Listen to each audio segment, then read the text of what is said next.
男人想用绳子把鳄鱼绑起来，他到底想干嘛？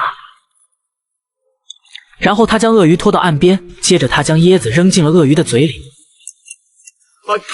Thank you。而家有位。我的天哪！他居然让鳄鱼帮他开椰子！我敢说，他是第一个在亚马逊遛鳄鱼的男人。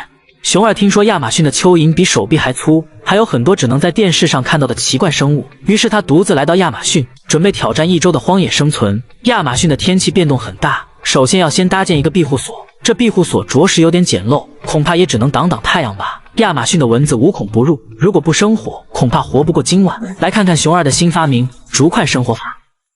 And put it directly over the hole。熊二已经1天没吃饭了，接下来必须先去找点吃的。这里危机四伏，每一步都必须小心谨慎。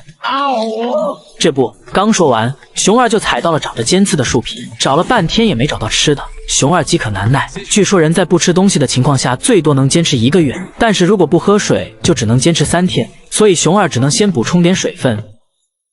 连亚马逊的河水也敢直接喝，这简直就是拿生命来开玩笑。亚马逊的河里有很多鳗鱼，熊二找了一个宽敞一点的地方碰碰运气。大家千万不要模仿，这种水里同样潜藏着很多危险。真是抓鸡不成蚀把米，鱼没抓到，反而被鳄鱼咬伤了。第2次熊二学聪明了，他拿着棍子在水里试探，可经过几个小时还是一无所获。树林里面有很多毒蛇，要尤其小心。